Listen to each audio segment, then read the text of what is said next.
Meshtabi Season 3. This program is brought to you by Babo and Green. Konkai no Meshtabi wa Gachi de Mata Tabathai Hokkaido Jingisukan Senshukan 10 des。 食いしん坊の皆さん、こんばちは。こんばちは。今回はジンギスカン大好きメシタビーズが大好きなジンギスカン北海道ベスト10です。あっちこっち食べ歩いて見つけたお気に入り厳選のジンギスカンをちゃちゃっとまとめてみました。それでは早速Let's get it started. 1. Obi Hero Jingisukan Hokkaido。 はい、これこそが北海道ジンギスカン。安い、うまい、早い。早いのは私たちの食べ方でしょ。あ、そっか。ランチタイムの割引サービスは終了しちゃったけど、それでもマトンジンギスカン1人前なんと450円ねえ、安いよね。全然美味しくいただけますね。もうキングラム700円に関しては北海道トップクラスの美味しさ。俺たちが食ってた札幌のジンギスカンは何だったんだと思う方もいらっしゃるのではね。札幌のかつての名店たちは強烈な値上げと品質低下が気になりますからね。一度帯広のジンギスカンも食べてみてみて。 2. Sapporo Itadakimasu。 すすきのの真ん中なんだかすすきのの真ん中サフォーク自家飼育牧場直営のジンギスカン専門店。すすきのにジンギスカン店を開くために羊から飼い始めた男の店だそうです。ここでは羊さんの希少部位をいただきます。実はサフォークちゃんレバーが美味しいの。はい、レバーの中で一番好きかも。これ基本血生臭いレバーは苦手なんだけども、ここのは全然大丈夫。うまい焼き鳥屋の白レバーのような上品な味わいねえ、びっくりした。美味しいね。昼でもワンドリンクセットややすすきのチックなスタイル。お肉もサフォークだけにかなり高級ですが、食べてみる価値はあるかな。 3. Otaru Kita Togarashi。 小樽の老舗ジンギスカン、ここのラムちゃんはなぜか他とだいぶ違うんだよね。不思議だよね。同じような輸入ラムだと思うんだけども、すんごいミルキーな羊ちゃんがいただけます。小樽でジンギルなら北唐辛子。生ラム880円と同ではかなり安めの部類かな。なんでこんなミルキーなんかね。でも乳臭いとかラム臭いとかは全然ないんよね。これ不思議。不思議。生ラムステーキはインスタ映えインパクトありの1枚。肉でもやっぱここは生ラムだね。なんだ、どこでも生ラムっしょ。まあ美味しくって安くってとってもミルキー。北唐辛子のジンギスカン美味しいよ。 4. Obi Hero Yulakucho。 次は有楽町お出口右側に変わりますですが、ここは東京ではありませんよ。はい、ジンギスカン王国帯広の1967年創業超有名店。すんごい人気の有楽町。昨今の値上げラッシュ、どれぐらい値上げしたかなと思いやってまいりましたミスタービーズ。あれ、値上げした？ジンギスカン1人前462円だよ。ほとんど変わってないんでないね。でも前回来た時はジンギスカン396円だった。安っ。これでこそ北海道ジンギスカンでございましょう。はい、そんでもってちゃんと美味しいのが帯広ジンギスカンのすごいとこ。札幌の1人前1000円オーバーの有名店のジンギスカンと食べ比べてみていただきたいですね。これマトンなのかな、牛のハラミみたいな感じ。なんかホルモン寄りの味だけどしつこくないからエンドレスいけちゃう感じ。今回は豚丼直後につきジンギスカン2人前に中ライスのみで2人で満腹1067円でござい。安っ。神ね。君は神の神。イエス。 God of Bite。 5. Naganuma Yakiniku no Takehachi。 長沼といえば赤字丼が有名ですが、そんな有名？そのお店の目の前竹八さんでジンギスカン定食をいただきます。ランチのお肉は 180g だけど結構たっぷりで、これは男性も満足なボリュームじゃない？野菜がちょっと欲しいかな。しかしなんと本当はこれを食べたかったんさ。またはい焼肉屋のカツカレー、これなかなかの黒光り、やや苦味のあるブラックカレー、辛さもまあまあなかなかアダルティックなカレーでございます。結構辛いわよね。確かにちょっと買いに。カツの揚げ置きのような食感がちょい残念だけれども、スープにサラダ付きでこのボリューム、しかもご飯大盛りも無料た、なかなかの嬉しいカツカレー具合じゃないですかなかなかの黒さ加減でございました。6. Obi Hero Jingisukan Shirakawa。 ジンギス王国帯広の老舗ジンギスカン、創業は1957年。帯広のジンギスカンが安いのは白樺さんのおかげなのかな。現在はだいぶ値上げしてマトン730円、ラムが950円。帯広ジンギスカンはマトンの方がいいのかも。多分ハラミ好きの人向けの感じよね。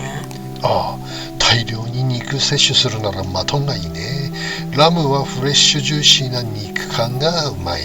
私たちはマトンとラム1人前ずつで十分なのよね。バッパおじさん結構装飾系だから。なんて？バッパおじさんは結構装飾細食系だから何言ってんだよ。結構装飾食細系だから。あと稲きびご飯が帯広の特徴でもあるね。稲きび甘みが美味しいの大好き。7. Tobetsu Ito Jingisukan。 当別の人気ジンギスカンですね。懐かしいどさんこの体に染みついてる味のジンギスカンがこれです。定食で十分な量かと思いますね。ジンギスカンは並と上がございまして、それぞれプラス200円で味噌汁漬物ライスの感じ。並と上の違いは部位かな。多少並は筋っぽくなる感じだけども、これがジンギスカンよね。並で十分なジンギスカンです。確か冬季休業なんだよね、ここ。大概ゴルフ帰りに行くから冬は行ったことないんだけれども。で、行くときはお店に確認してみてね。で、って何？ 8. Sapporo Barato Garden。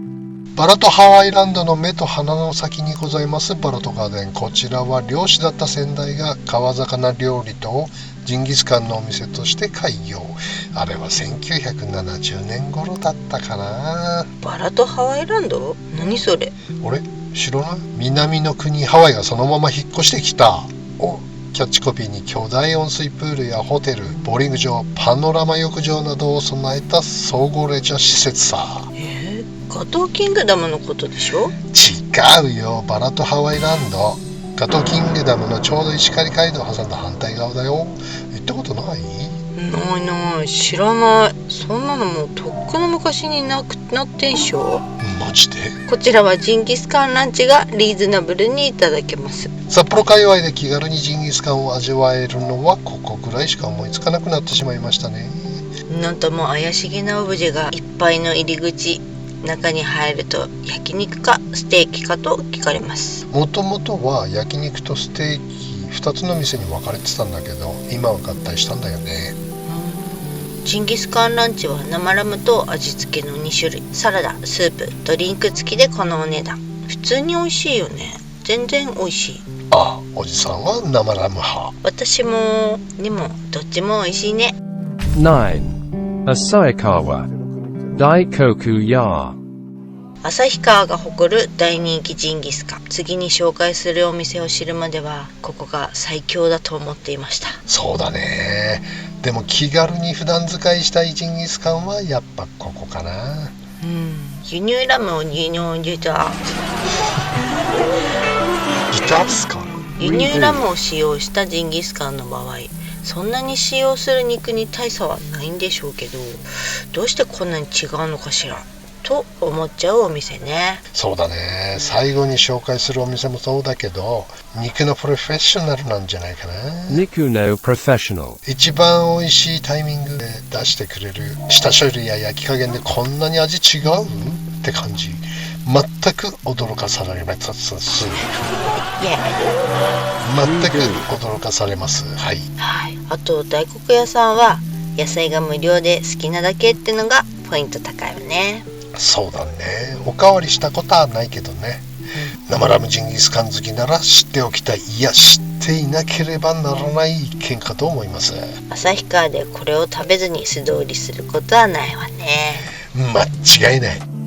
間違いない。近藤さん、あれどこ行った？出た。10. Sapporo Shirokuma.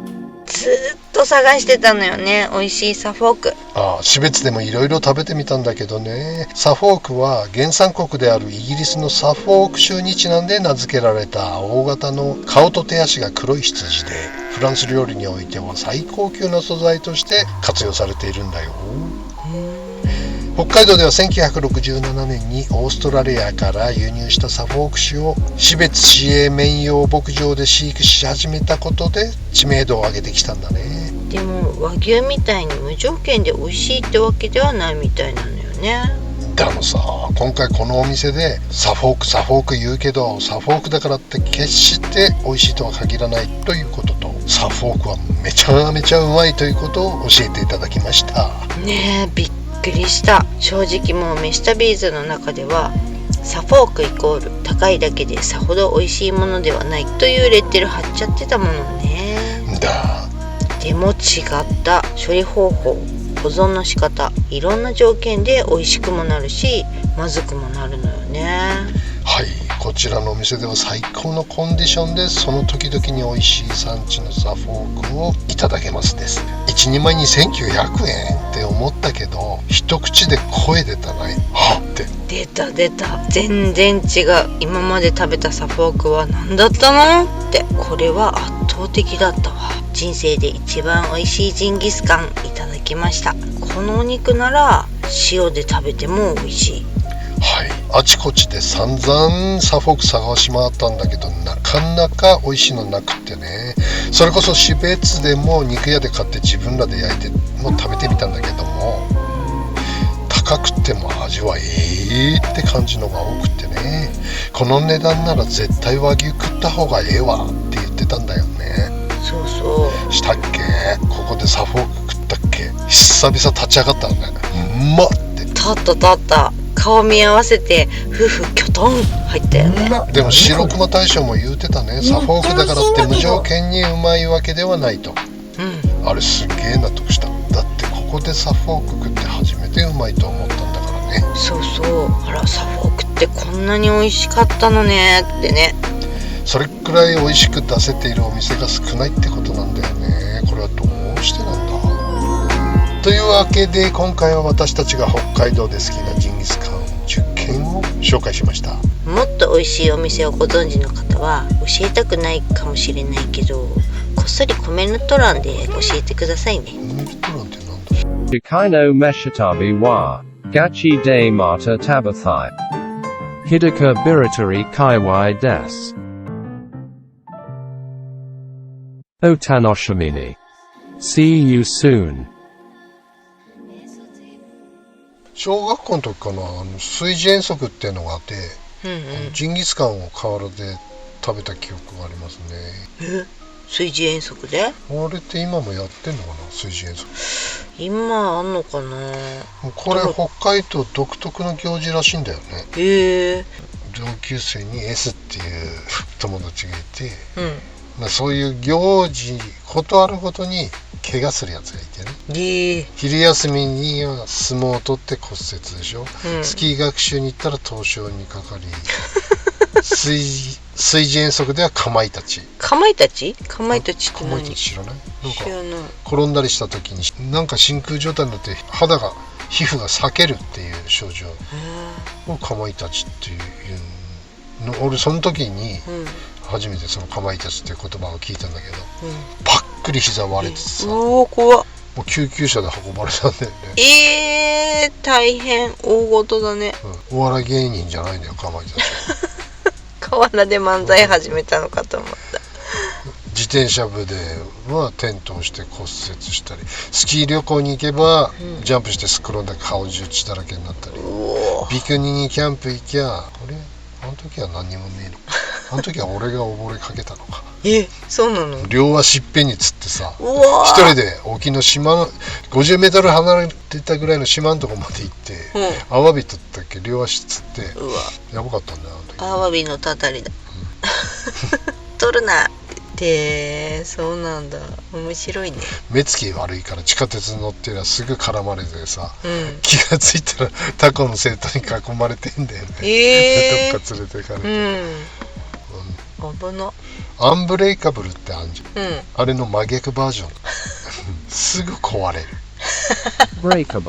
壊れやすい。ゴルフを始めた頃、ゴルフ始めたのそいつの勧めで、誘いでゴルフ始めたんだけど、いやそれまではゴルフなんておっさんの道楽じゃん、スポーツじゃないじゃんみたいに言ってたの。だけどもこう付き合いで行ってるうちに、あれ難しいねゴルフって、それでハマってったんだけど、でも毎週早朝さ、石狩川江別のね、3000円で夜明けとともにスタートってやつ、30ちょいぐらい前の頃かな、ティーショット打ったんだよ、短いミドルホールの、すんごい狭いティーグラウンドでさ、まあ2人ギリギリ立てるぐらいのティーで S がドライバー打ったっけ、ほらおじさん目いくて、球見失うことほぼないんだけど、ないね、一瞬で見失ったんだよその時、あれっつって、2人でどこ行ったっつって、いや全く見えなかったよ、遠くの方に視線をやってね、もう木に当たらないかフェアウェイにボトって落ちろとか聞こえないかとか耳を澄まして遠くの方見てたの、したっけ5秒後ぐらいに、ボトって真後ろに球が落ちた怖い、すげえ真上に打ったらやば、うわ怖え。ただいまの飛距離はマイナス3ヤード真上すごいよね、スーパーロブショットだよ。すごくない？女子プロのさドライバーの弾道ドライバーって、誰かが車音更の道の駅で収録してます誰かがやらかしました。まだまだだな。昼間と同じ音かな、違う車かな。早く止めるよ。あわあわすんだこれでやるとまあ上に上がるなんてさ、想像しない。珍事中の珍事だねゴルフで、ない。ドライバーがね。よかったね、自分に当たんなくて。それこそ大怪我。それこそそういうのに当たっちゃうのが S なんだよ、ね、その時はね当たんなかったけどね、でもゴルフはうまいんだよね、ちゃんと80代では帰ってくるんだよね。ねえ見えないであいつ玉ねぎが好きでさ、一緒にジンギスカンとか鍋囲んでると、おじさんはほら結構焦げ目に焼いた玉ねぎが好きやん。好き好き。もう S はね、生目でバクバク食っちゃうんだよ玉ねぎを、だから俺の好みのタイプの玉ねぎが一生出来上がらないおいって言うんだけど、ごめんっつって毎回そのやりとりかい変わんないね。なんか憎めないやつだね一緒にゴルフ行ったことないよね。ゴルフ一緒にはない。大変なんだあいつは。そうなの？みんなから苦情が来るんですよ僕のところになんとかしてくれあいつをってもう自分よりちょっとでも下手なやつがいるとね教えなの。もうなんか想像つく。今球を打とうとしてる時にね、ああでもないこうでもないこうでもないああでもないって始まるの言うのさ。一番嫌なタイプじゃん。そして目の前に立ってんのさ。いや打ってねえし打たせろよ。何回も言ってんだよ、お前目の前に立たれて打てるかって、ああでもないこれでもないってでもね、やり続ける。お構いなしなんだね。でもね憎まれないよね、なんか不思議と。不思議だね、守られてるんだね大丈夫かな。